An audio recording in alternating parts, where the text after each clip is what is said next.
Again, as Dana said, I'm the chair of the Department of Ophthalmology and director of the Gavin Herbert Eye Institute. But by profession, I'm a retina specialist. It means I take care of a lot of diseases and surgery involving the retina. But the number one disease that we take care of these days is age-related macular degeneration. So I'll spend half of the lecture or so talking about this with questions asked afterwards, and we'll hand it over to Henry Clausen, who'll talk about some of the research that's being done in this field. So, all right. So first, let's start with the anatomy of the eye. The outside world is to the right, and the brain is to the left, where you can see it tailing out the back of the eye is the optic nerve that connects the eye with the brain. Everything orange is a thin layer, a shell in the back two-thirds of the eye that is the retina. So light comes in from the outside world to the right, through the cornea, it's partially focused, through the lens, more focus, and then the light comes into a focus onto the back of the eye, the retina. So the retina is the back two-thirds of the eye. It's like the film in the camera, the chip in the camera. It captures images, but it actually does a lot of processing. It's 10 layers deep. The capture cells are the rods and cones, the photoreceptors. Then there are all sorts of nerve cells on top of it. Then an output layer that forms the optic nerve, and it goes through the optic nerve to the brain for more processing. So the retina captures images, partially processes images, and sends those partially processed images to the brain. Now, the back two-thirds of the eye is the retina. It's like a bowl lying on its side, open to the front. If you imagine the apex of that bowl straight back at the back part of the eye, that's called the central retina. And then the walls of the bowl is the peripheral retina. And the central retina, the back of the bowl, the apex, has a special name, the macula. The macula is special for two reasons. One is when you're looking at each other, when you're staring at an object, your macula is staring at it. And secondly, the capture cells, the rods and cones, are more packed together in the macula, so you make out more detail. So age-related macular degeneration is a degeneration in people over the age of 50 or 55. With every year of life, there's increased risk. It's more common in your 70s and 80s and 90s, that affects your central vision. The peripheral retina, the sidewalls, allow you to see large objects in movement and are never impacted by this disease. So even in its advanced form, you lose central vision, which is bad, but you still have peripheral vision. So this is a photograph now that we take in our clinic of the optic nerve, of the back of the retina, rather. You can see the optic nerve here in white and yellow, and this is the macula, this space right about here. The darker pigment is the fovea, the very center of the center. So the center of your view of the vision is the macula. The macula has its own very center called the fovea, and that's where this darker pigment is. So age-related macular degeneration is the leading cause of vision loss in people over 50 years of age in the Western world, with two forms: the dry type, which tends to be the earlier type, and then the wet type, which tends to be more advanced, though dry can progress to an advanced form as well. And I'll show you what this means.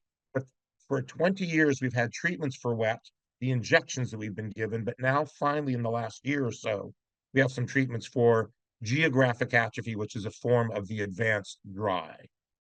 So macular degeneration is starts early. You start having sort of like, feels like you're looking through a window screen, difficulty reading. You can begin to have difficulty driving. Straight lines may appear crooked. When it's advanced, you have a central blind spot. That's the full involvement of the macula. You would only lose your central vision. It's bad, but the peripheral vision remains intact, and you can still walk into a room, sit down. You don't trip over things. You may not recognize rather your friend's face, and that's the trouble. You can't see faces. You can't read. So it's a lot of loss to lose your macula, to lose your central vision, but it is not ever stumbling around in the dark blind. That doesn't occur with this condition. Other unrelated conditions like glaucoma can also happen in patients with macular degeneration. So you can, in some cases, get more severe vision loss than in somebody that only has age-related macular degeneration as their condition, even in the worst case scenario. And it's as bad as it is, never means being in the dark. You never lose your peripheral vision. So this is what we call an Amsler grid that we hand to our patients with macular degeneration. And this is what normal vision looks like. Nice, it's a grid, nice straight line. You're supposed to focus on the black box in the middle to check your vision at home. And somebody with macular degeneration may have this sort of look to them, where they see distortion. in an area very near the center of their vision. That would be very typical for somebody with, mid-level macular degeneration. And this is another example. Here's normal vision, these two cute boys, and this is what it looks like with pretty advanced macular degeneration. You still see a lot, but you lose a lot too. So the retina, as I mentioned, is the back of the eye. The back two-thirds of the eye is lined by the retina. It's another name for it is the sensory transducer. It's its job to take images from the outside world and process them and send them to the brain. But the retina has a high metabolic activity and many layers. And so healthy retina receives nutrients and oxygen. My slide's not advancing. Try again. There we go. And it disposes of waste material and fluid. So there's a processing. Every time the photoreceptors, the rods and cones fire, there's metabolic debris, and the retina has to dispose of that metabolic debris. The analogy I give is like pine trees in a pine forest. Pine needles flutter to the forest floor, and the retina is supposed to clean that up. Actually, macrophages are supposed to clean up that debris. But when they don't do a proper job, trash builds up in the bottom of the retina, and those little bumps are called drusen. That's what the hallmark of macular degeneration is. It's worth noting that underneath this forest, shall we say, of pine trees, there's a swamp, a river. That's all the blood vessels here. So this is the retina lives on top of a swamp, and it's the blood vessels here when they break through cause the wet macular degeneration. But when there's not a breakthrough and there's just the development of the drusen, that's the dry type of macular degeneration. So again, here's another photograph of a normal retina. This is a cluster of drusen here. These white flecks are all drusen. They're made up of mostly of lipofuscin, which contains fatty acids. And again, here's some other examples. There's intermediate high risk, again, lots of drusen. When it advances to wet, you can see there's some blood here. And this is the advanced dry, the so-called geographic atrophy, for which there are new treatments that are being advertised, and I'll get to that at the latter part of my talk. And again, another example of advanced macular degeneration. This is blood here lying on the retina. That's the leakage. It can be clear fluid or red blood. It's usually to show the red blood. And this is the advanced dry type, the geographic atrophy. So again, the cartoon before I showed the development of drusen, here we show the blood vessels underneath the retina, again, behind the retina, closer to your brain. This is where the retina ends, and underneath the retina is the so-called choroidal choriocapillaris, so the choroid, and those blood vessels can break through some of the weakened areas of Bruch's membrane when drusen build up, and they can break through the blood vessels break through and leak fluid, usually clear fluid, not always blood, not red blood, but it's clear fluid that comes from the blood vessels, and that is what we've treated historically with the anti-VEGF injections that are very common, that perhaps some of you and many of your friends may have injections in the past. This was developed in about 2005, and it's been the mainstay of therapy for now nearly 20 years, meaning the treatment, which I'll get to. Now, dry macular degeneration, again, the drusen build up and they impair the nutrient supply to the support cells. RPE stands for retinal pigment epithelium, and these cells are the support cells for the rods and cones. And when there's drusen, there's an impaired nutrition, and they can begin to die off. And when they die off, the photoreceptors can die off, and this is what you end up with in an area like this. You have damaged RPE cells and damaged photoreceptors, and there's even a debate which comes first. Is the photoreceptors that die and then the RPE, or is it the RPE then the photoreceptors? Most of us think it's the RPE then the photoreceptors. But again, the drusen, the metabolic debris there impairs the transport of nutrients to the RPE and can lead to a loss of cells there. And that is the earlier part of dry macular degeneration, the drusen leading to loss of photoreceptors. So what are the risk factors for age-related macular degeneration? Increasing age based on its name. Again, there's even a debate as to what's the earliest you can have the diagnosis. Some people would say 50, others would say 55 years of age. But there's no question that more commonly it's a disease of people that are really more well into their 70s and into their 80s. Light iris and skin pigmentation. It's a Northern European disease primarily, not exclusively. Black people can get it, Asian people can get it, but the highest risk group is for people with light iris and light skin pigmentation. Cardiovascular disease is a risk factor for macular degeneration, as is hypertension, smoking. Back in the day when we had very mediocre treatments for macular degeneration, smoking was not even, smokers didn't even get treated because the treatment was so weak, the smoking would impair completely the ability to treat them. Now, even a smoker, of course, would get the injections, the so-called anti-VEGF injections, but it does make an increased risk for developing the disease. And again, the question we get asked a lot, is it hereditary? And the answer is sort of in some, but not in most people. There are a couple genes that do confer an increased risk of age-related macular degeneration. More often, it's indirect associations. Longevity is genetic, and so the longer you live, the more likely to get it. Iris pigmentation is genetic. The more lightly pigmented you are, the more likely you are to get it.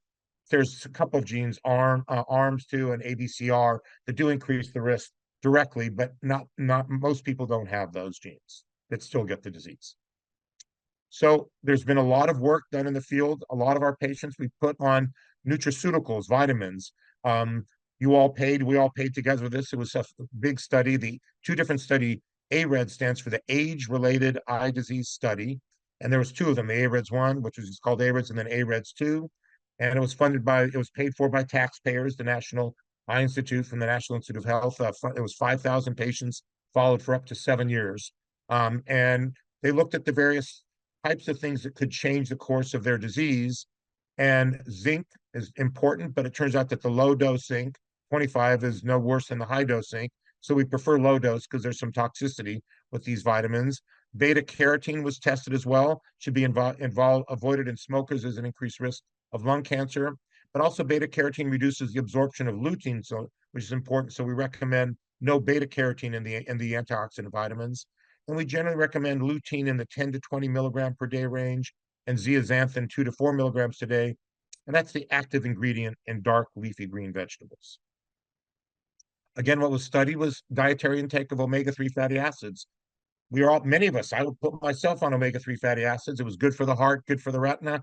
Turns out not so much the case. We no longer recommend omega-3s for the eye, and even cardiologists are not recommending as much.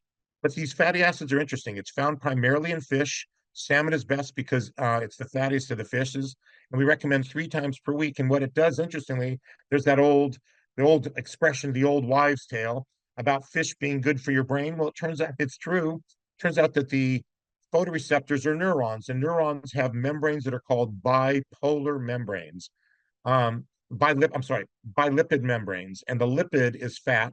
And it turns out the fish fat helps stabilizes those membranes, make these cells healthier. So salmon or any aquatic protein, as I like to call it, fish, tuna, smoked salmon, any fish, anything that lives in the water, mostly meaning that's fishy and has gills, not alligators, is a good. So 3 times a week is what we recommend. One meal with those, any form. But again, the fattier the fish, the better.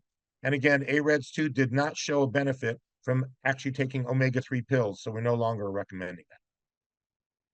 And this is what lutein and zeaxanthin vegetables look like, and the omega-3 fatty acids taken not in pill form, but in food, DHA and EPA. Here's salmon, of course. Again, sources of DHA, EPA, docosahexaenoic acid, and eicosapentaenoic acid are cold water fatty fish, tuna, mackerel, herring, seaweed, spinach, soybeans, and walnuts all have the sort of fatty acids that we like that are healthy for the retina. And then lutein, these are the greens that we recommend: kale, collard greens, spinach, broccoli, corn, lettuce. You can see them all here. Even eggs a lot of times come with lutein in it, as you can see here, the lutein primed eggs. Again, then orange juice, papayas, and tangerines. And zeaxanthin, which is kind of goes along with it, but peppers, bell peppers, corn, persimmons, um, spinach, turnip greens, collard greens. Again, a lot of the greens have both the lutein and the zeaxanthin. So how do we manage macular degeneration? Again, this is before you need any injections, anything like that. Again, multivitamins such as Centrum, it can be one a day, it can be any of them, I don't care. But any multivitamin is good because they contain a lot of things, including copper. And when we put you on the AREDS 2 supplement, which is zinc and lutein and zeaxanthin, it can lower copper levels. So the copper in the multivitamin is very helpful. Dietary omega-3, we recommend it in fish format, not from the supplements. This all came from the ARED studies. One thing that's not come from the ARED studies is blue blocking sunglasses. We know that sunlight is white light made up of all the colors of the rainbow. The blue component of sunlight we've known for many years is toxic to the macula. And there's a study decades ago called the Chesapeake Bay Waterman Study. What happens when sunlight hits water, the ocean, for example, it creates a prism, and the red component of the sunlight penetrates into the water. The blue component of sunlight bounces back off the surface into your eyes if you're in the on the water. So watermen, water people, the fishermen of the Chesapeake Bay were in a super enriched blue light environment. And it turned out that they, over a 20-year period of time, had a significantly increased risk of macular degeneration. So we recommend, based on that study and other studies, to minimize your blue light exposure. That means blue blocking sunglasses. It's very simply said, brown tinted sunglasses. Gray is very good too. Gray is second best. Gray is a neutral density filter, but brown tinted sunglasses we recommend. No other colors we recommend. So if your sunglasses are neither gray nor brown, we recommend that you change them. And again, depending on your level of disease, looking at your eyes on a regular basis, whether that's daily or weekly, with the Amsler grid, a lot of time we have people just magnet clip it to the magnet to the refrigerator door and take a peek at it every once at a while, one eye at a time. And I showed you a picture of that Amsler grid early in the talk. Again, other management, there's some evidence that the antioxidants, moderate intake of red wine. Now that's being disputed as to whether any red wine is helpful because of alcohol. We thought that a low dose of alcohol would be beneficial to the heart as well. Lately, that's been disputed. But anything with red pigment in it, the red pigmented fruits have antioxidants, and so that's helpful. Red wine is, of course, made of red pigmented fruit, so I still like to think it's helpful. Smoking is harmful. Hypertension complicates management, but we can handle it. But we do want to control your hypertension. There's a lot of people that are on a lot of herbal antioxidants, such as bilberry. There's nothing wrong with it, but there's no clear trial evidence showing that it's beneficial. And for a while, less so now, but up till a few years ago, people were taking shark cartilage for all sorts of reasons, including the fact that sharks supposedly don't get cancer. But there's no data on the utility of shark cartilage. So I do not recommend that. But the bilberry may be, at least it's logical, the antioxidant pathway. Again, now let's move to some of the treatments for wet and the advanced dry age-related macular degeneration. So wet AMD, the treatment use is what's called subfovea. These blood vessels that grow underneath the fovea, which is the center of the macula. Again, the idea is that it was discovered by Judah Folkman at Harvard and later on developed by Napoleon Ferrara, who was a Italian physician that came to the United States and was employed by Genentech that helped discover the VEGF molecule and Avastin, the monoclonal antibody to it, and then Lucentis, one of the other main treatments. Since Cashin is very generous and appropriately so stock options, it is now a professor at UC San Diego. And in fact, he just gave a lecture at UC Irvine a couple of weeks ago on the discovery of this. But he's sort of the father of anti-VEGF, vascular endothelial growth factor. That's the agent that seems to promote this growth of aberrant blood vessels all over the body. So again, why is anti-VEGF breakthrough therapy? Treats for all new cases of wet macular degeneration. So suddenly there was an effective therapy. You get improved vision. In the old days, when you got this, you would simply lose vision. There was no hope of improved vision or restoration of retinal structure and function. And again, not everybody has health, but it dramatically reduces the chance of severe vision loss. So this is what the concept is. The concept is that this is a agent that it's mediator of angiogenesis, new blood vessel formation, genesis, creation of blood vessels. And it also was once upon a time called a vascular permeability factor. Its first name, in fact, was VPF, for vascular permeability factor. It means that these new blood vessels that develop in the retina and in disease states have a leaky, or they're leaky. Their lining is not intact. And so there's a lot of leakage, and that's what causes the leakage into the retina. So VEGF, there's a whole universe of VEGFs. There's A, B, C, D. There's two different receptors and more. But again, VEGF-A is the main one. It's a survival factor but it basically binds and activates at the endothelial surface, and it results in leaky blood vessels and new blood vessel formation both in healthy states, but in disease states as well. It's actually Avastin, the original drug that we used, was developed for cancer because tumors secrete VEGF to encourage blood vessels to grow towards them so they can kill you faster. So when you're using VEGF therapy for cancer, it's not that it's an anti-tumor drug, it's an anti-blood vessel drug to starve the tumor and kill the tumor that way. We use it to stop the blood vessels from leaking in our cases. macular degeneration. It's also used by, for example, for diabetic macular edema, as well as retinal vein occlusion. So this is where we inject it. Again, here's the vitreous cavity. We inject it right through that space there for injection, and this is what it looks like. This is the macula, the early on in fluorescein angiogram. This is the leakage pattern. That's dye that leaks there. And this you see in cross sections, the OCTs. You can see this is a lot of leakage here. And we give an injection, and you can see the retina becomes completely dry down here, no leakage whatsoever. So the OCT, the retinal scanner, is what we use on every patient, every visit, every time. And the inject allows us to help monitor the leakage pattern and whether they need an injection or not. Here again, you can see uh, leakage up here and then dry after another injection given.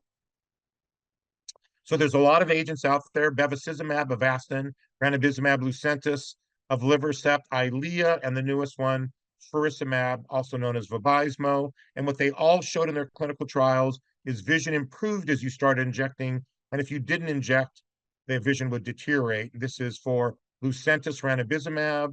This is Lucentis compared to Avastin, showing there's no difference.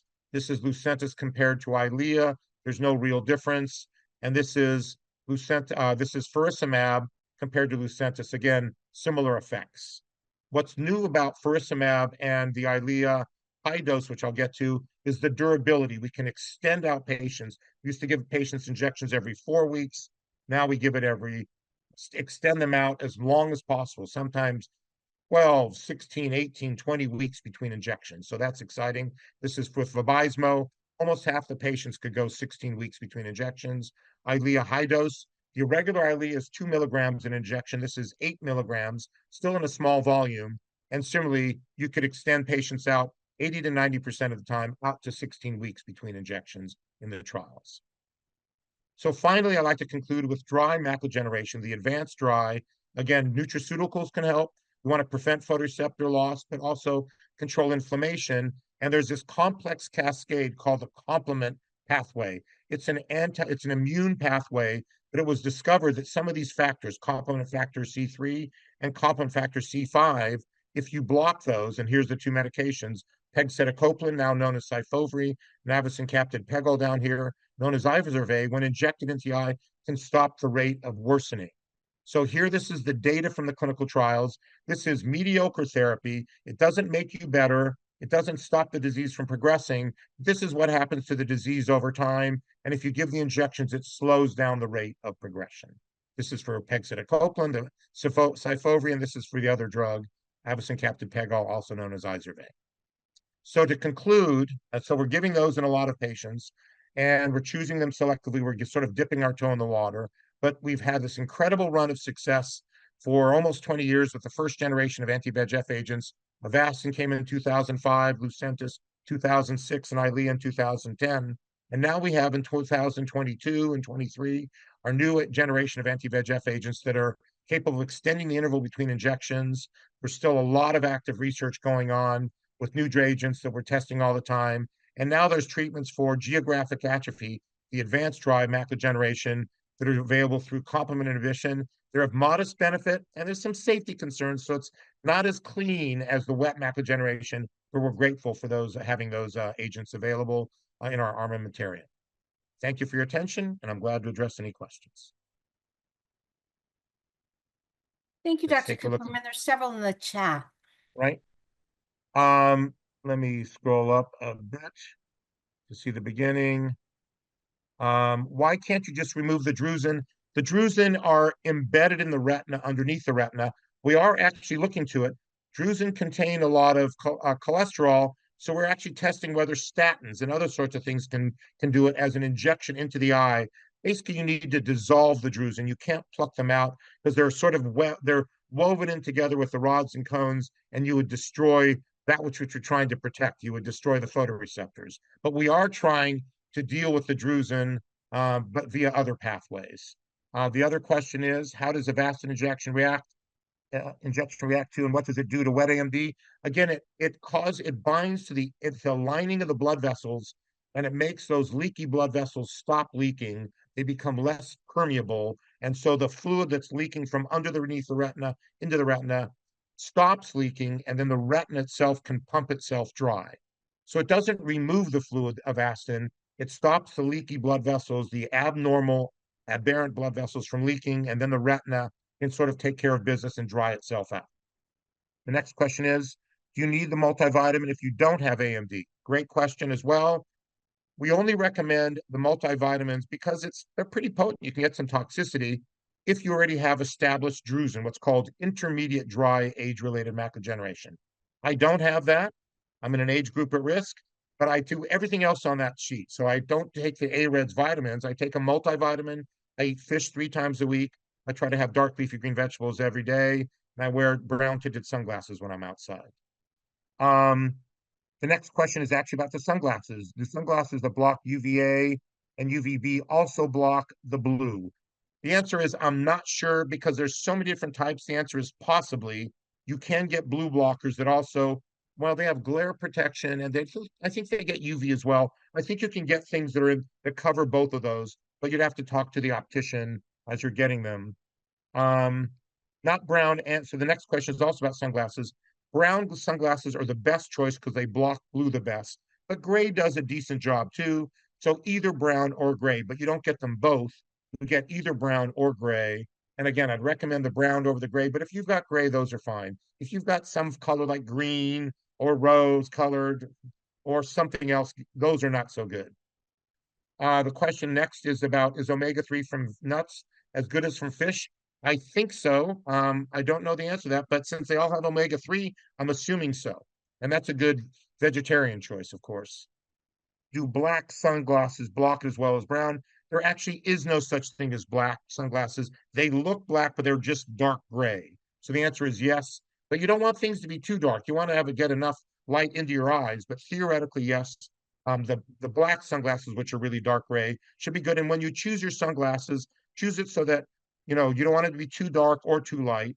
You want it to be enough to be able to see well outside, but not but to reduce the glare and exposure to the blue light from sunlight.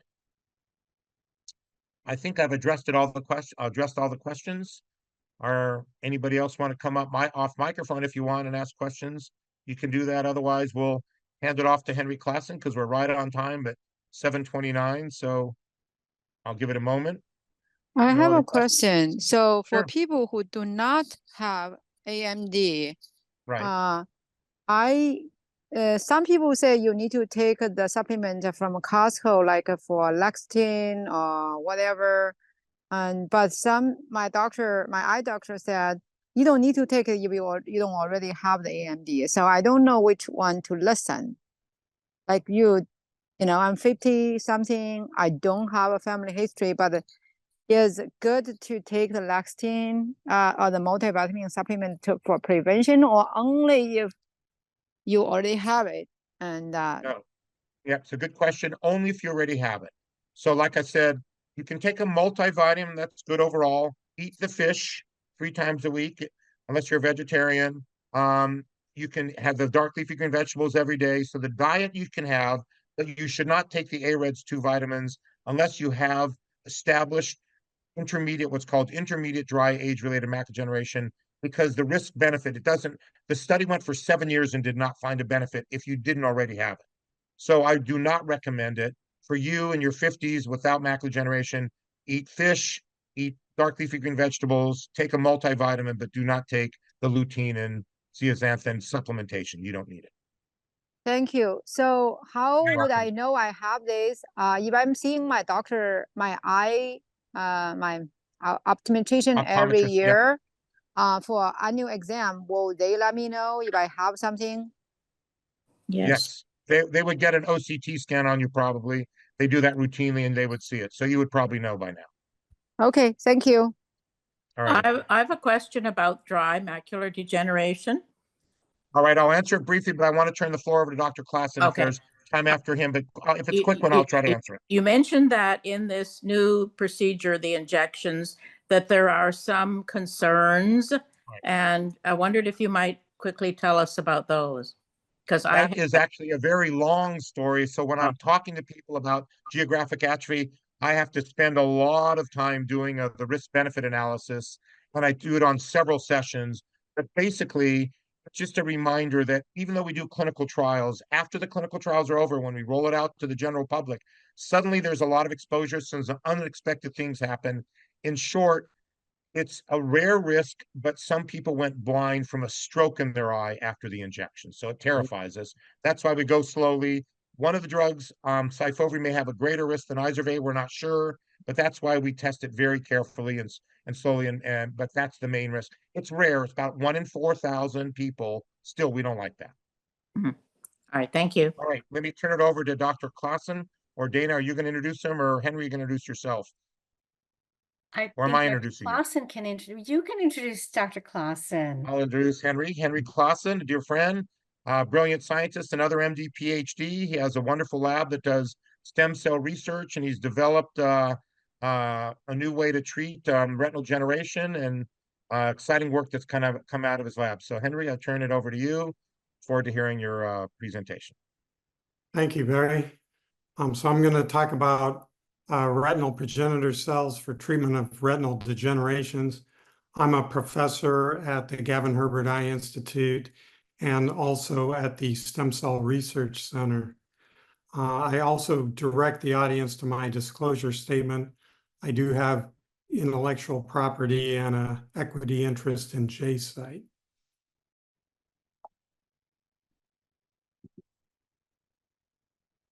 So in terms of retinal degenerations, you just heard a really great talk discussing what age-related macular degeneration is and what it looks like. I want to introduce you to another condition known as retinitis pigmentosa. Before you think this is a bait and switch, there's a rationale for why I'm doing that. As you heard, AMD is a bad thing to have, but it doesn't make you completely black blind, even though it is severely disabling in terms of vision. However, retinitis pigmentosa is a retinal degeneration that can lead to complete blindness. It's a very severe retinal degeneration. It moves more quickly. It impacts people earlier in life. Fortunately, it's rare. Unlike AMD, which is related to aging, as the name implies, and you heard, RP is due to genetic problems. Unfortunately, there's many different genetic problems that can give rise to this condition. So it's like a final common pathway for many different genes that all cause the same kind of disruption of the retina. Progressive means that it starts as night blindness, progressing to tunnel vision. But before you think that's getting off easy, late in the disease, the macula will be impacted, and then patients can lose all of their vision. Because it's a rare and severe disease, this gives us certain opportunities with the FDA because there's more of a demand or there's a better risk-benefit kind of analysis here because of how severe and progressive this is, and there's really no real treatments that impact the broad range of people with this condition. So it's an orphan disease, an orphan indication, and so there are many incentives for trying to treat this first. Now, the key thing for people with AMD is that we think that a treatment of the type we're developing, if it can impact RP, which is so severe, there's every reason to believe it could have a similar impact in AMD. And so we're looking at RP not only as a disease to treat, but as a test mule for other retinal conditions. And part of the rationale why I can say that is because there's an important commonality, and that is that photoreceptor cell death is a common feature to these various retinal degenerations, both AMD and RP. And here you see a normal retina on the left with rods and cones in green at the top. well, the rods are in green and the cones are in red. But anyway, you can compare that to a retina on the right-hand side that has RP and notice how devastated that retina is. And it's a progressive disease, so as bad as this one looks, it can get worse than that, to the point where there's virtually no photoreceptors remaining in the eye. So if we were going to use a stem cell to treat these conditions, one way we could do that is by way of cell replacement. So you use the stem cell to turn it into a new retinal cell type. And in the case of AMD, there are groups out there using stem cells to generate new retinal pigment epithelial cells. So you may have heard about that. While other groups are looking at generating new photoreceptors from stem cells, these are all really great ideas. It turns out that moving them through a clinical trial is a little more challenging. So in practice, these kinds of techniques, although they're very promising, they're going to move a bit slower because of how challenging it is to get the result you're looking for. Alternatively, we could go for neuroprotection. This idea is that we're going to keep the existing retinal cells alive, so rods and cones that are still there, keep them alive and perk them up, and hopefully retain vision for the patient. Now, this is a much simpler approach in practice. It would require retreatment, so it's a treatment and not a cure, but it may be available sooner because it's a relatively simpler thing to achieve. Now, I'm not going to say it's simple, but you know, it may be more simple than cell replacement. And if we can rescue cells in the retina, we can help patients immediately. Now, I want to contrast a retinal progenitor cell, which we're using, to a true stem cell. So true stem cells include cells like embryonic stem cells or the induced pluripotent cells you may have heard of. What you see on the left are colonies of embryonic stem cells. They're tiny little cells that grow in these clusters. And compare that to the cells on the right. Those are human retinal progenitors growing in a dish. They're larger, more spindle-like cells, and they don't require a feeder layer. So growing them is actually a simpler job in many ways. Now, going back to the beginning, like over 20 years ago, we first started growing these cells in mice. If you take a green fluorescent mouse, and there is such a thing, of course, it's a human creation with transgenic technology, but if you take a green fluorescent mouse and you grind up its retina at the right stage of development, you can grow retinal progenitor cells that are also green and fluoresce under ultraviolet light. And the advantage to doing that is that we can follow those cells after we transplant them to the recipient animal. And here what we're looking at are retinas of mice with retinal degeneration. And if you look on the right, you see a bright red band towards the bottom of the frame. That bright red band is labeling of the photoreceptors with a marker called recoverin. And what's interesting about that untreated retina is that the red band is quite thin. Now compare that to the image on the far left. Notice that the red band is much thicker here, and that's in association with all those green cells, which are retinal progenitor cells that were transplanted to that eye. So what's going on here is that the green cells that were transplanted are exuding the growth factors that are rescuing the photoreceptors of the host eye that are in red. So you have much more in terms of photoreceptors left in this degenerating retina when you treat with green cells than if you didn't. So that's the basic idea here. One other thing I want to point out is that these animals were not immunosuppressed. They were perfectly normal in terms of immune response, and yet they did not reject these green cells from a unrelated mouse. So this points to the possibility that these cells are immunoprivileged cell type. And there's actually quite a bit of work we've done over more than 20 years in which we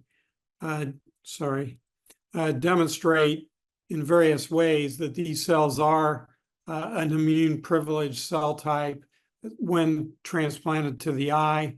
That you know, as long as you keep it within species, mouse to mouse, there's never rejection of these cells, even if we do multiple injections over time, which is really pushing the limit of this.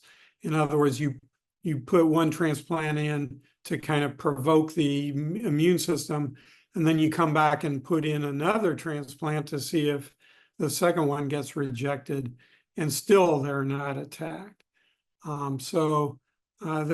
That created a very nice idea that maybe this would apply to other mammals. And indeed, we've looked at a variety of different mammalian species, including rats, cats, and pigs, over the years. And again, as long as you're transplanting within the same species, so in other words, putting cat cells into a cat, putting pig cells into a pig, everything's fine as far as the immunology. This is not the case if you transplant between species.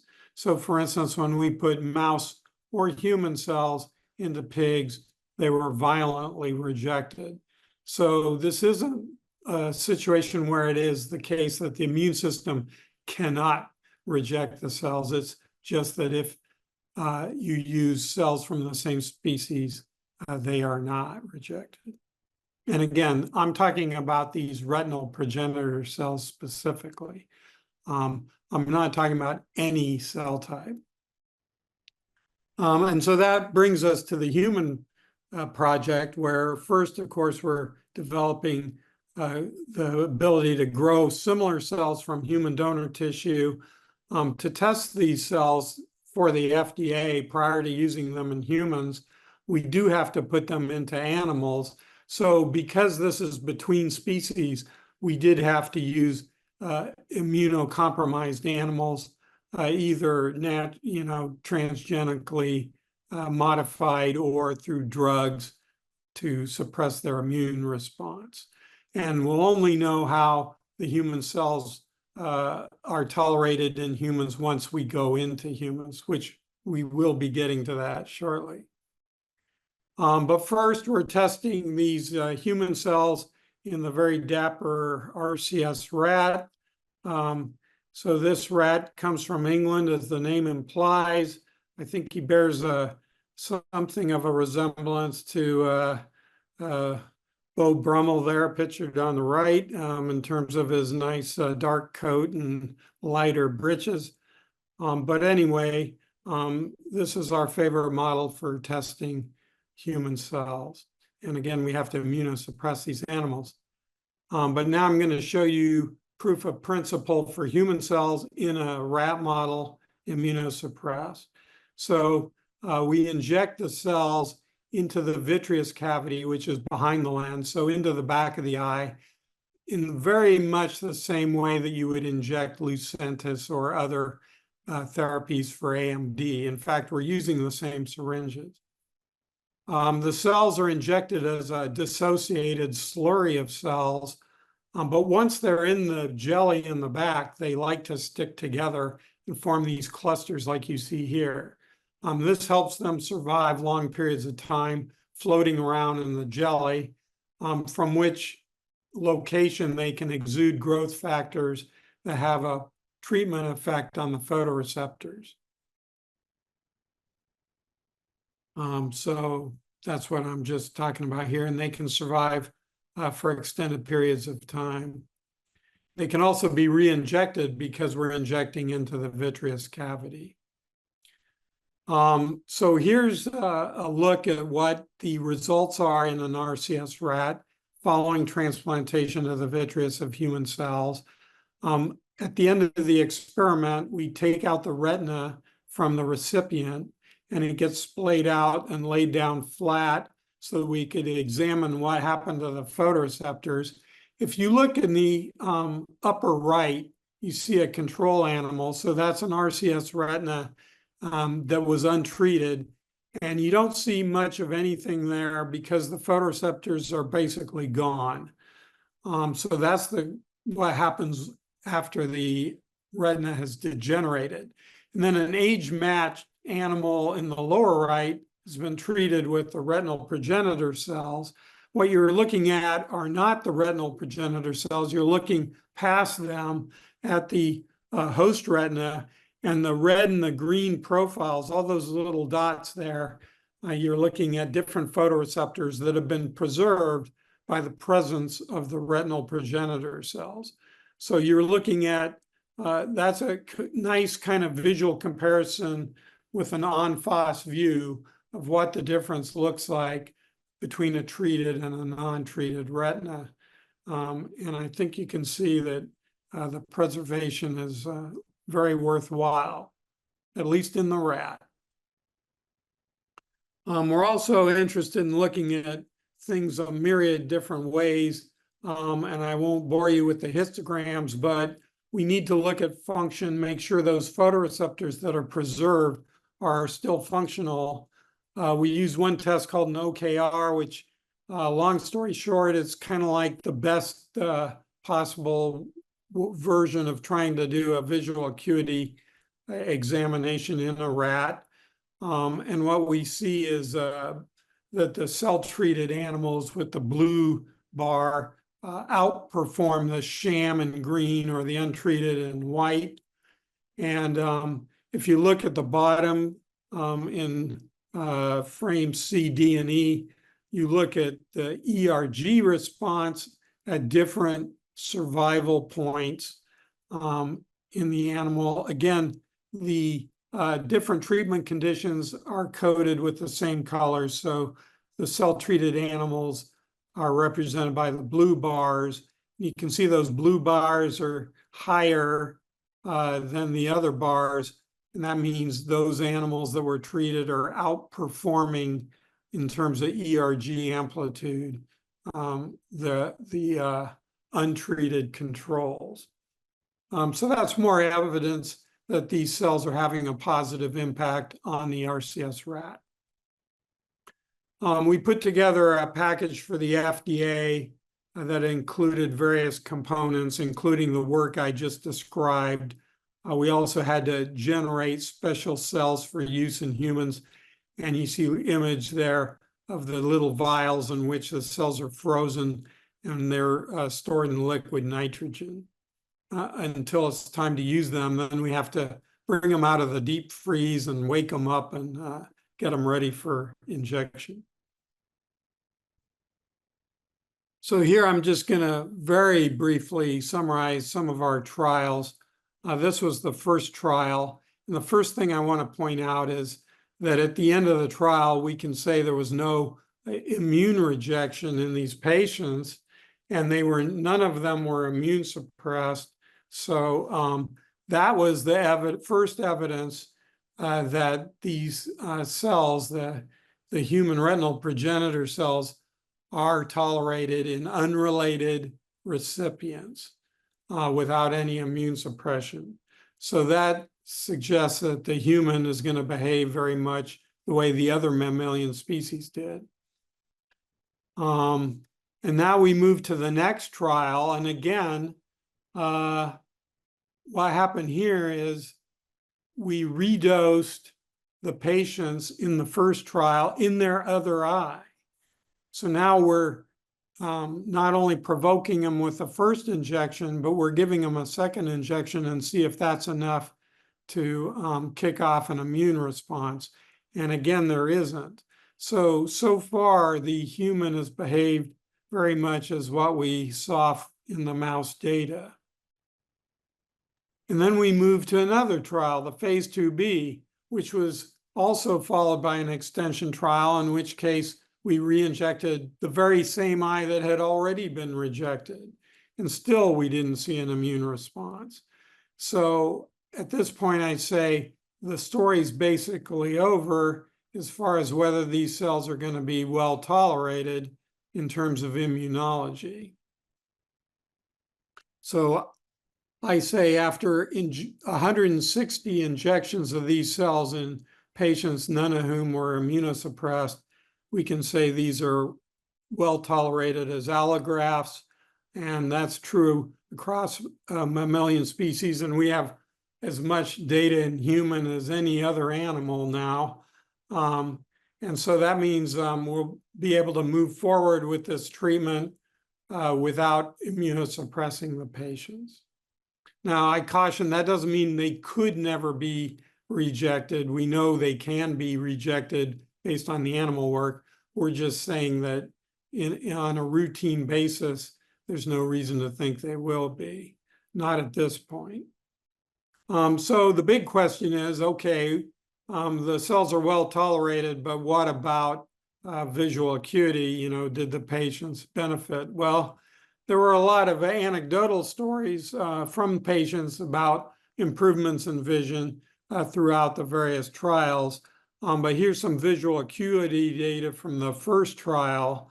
And what we see in the treated eyes in solid colors with escalating dose moving from left to right, we see that the treated eyes in solid colors generally outperform the contralateral untreated eye in the more faded color. But this was particularly true for the higher dose. So the FDA encouraged us to keep going and to explore higher doses, which we did. And in this next trial, the phase 2B, here's the acuity data. Here it's represented differently.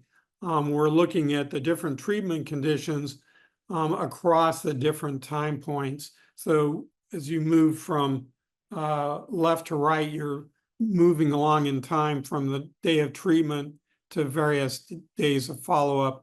And what you see is that this one treatment condition, which happened to be the higher dose, has a nice prominent treatment effect. Unfortunately, this result, although prominent, was not quite statistically significant. And the reason for that was that the control, the sham being this gray bar here, that was just showed a higher effect than what was anticipated in these patients who were not treated. So that required some explanation, and we got to the bottom of it. And when we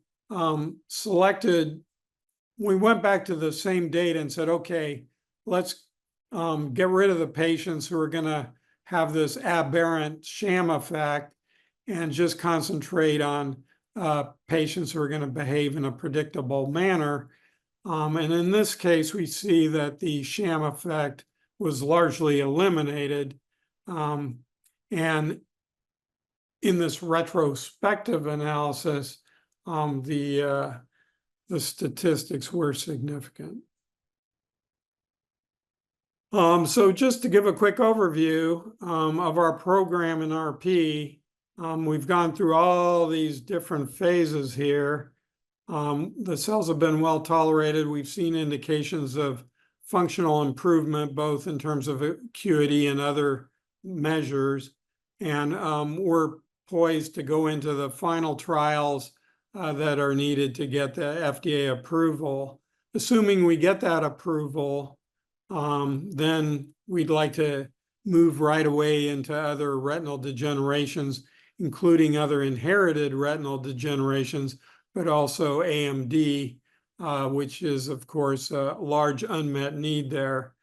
In addition, we think this could have benefits in other conditions that affect the back of the eye based on animal models and theoretical considerations.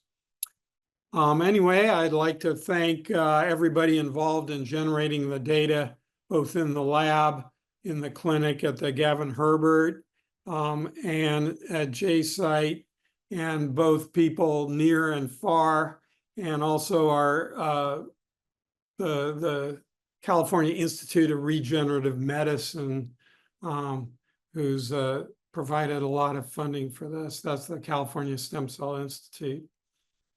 Thank you very much, and I'll take questions now.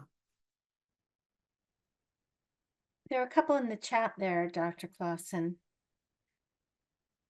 You mentioned that the treatment was not statistically significant. Was it possible that the outcome variable is ordinal, but the analysts used linear regression? Well, you know, the way the thing was, without directly answering that question, because I'm not a statistician, I can say that we anticipated that the trial was powered to show significance. We did show a treatment effect, but we didn't show significance because it wasn't powered large enough to overcome the sham effect. Now that we know where the sham effect is largely coming from, we can just screen out patients who are going to likely demonstrate a sham effect, and that solves the problem for us. But, you know, we have to keep going forward and actually demonstrate this. Henry, there's another question. Since RP is progressive, is it better to inject the patient sooner rather than later? That's a really great question. And personally, you know, I think it's logical to assume that if we go in earlier, we're going to get better results. So far, that's been the case. So in the earliest trials, we had to go with people who are severely impacted at the very end stages of the disease to demonstrate safety before moving into patients with more residual vision. As we moved into people who were already able to see the eye chart, even if they were doing poorly on the chart, but at least they were on the chart, we started to see some rather dramatic improvements in how well they could see the chart.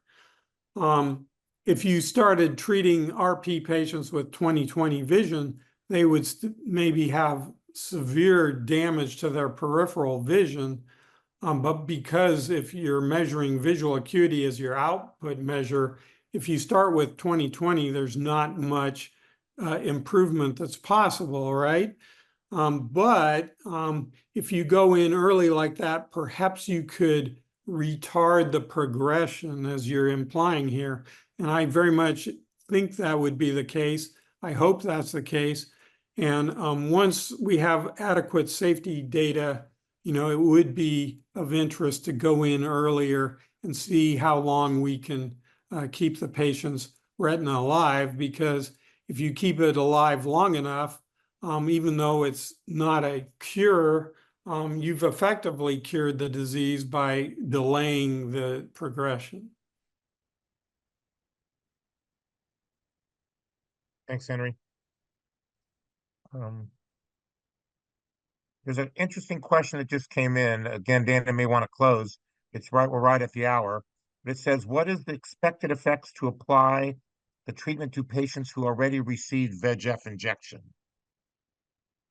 Yeah, so because our treatment is for neuroprotection of photoreceptors, it's actually a very different class of treatment than anti-VEGF.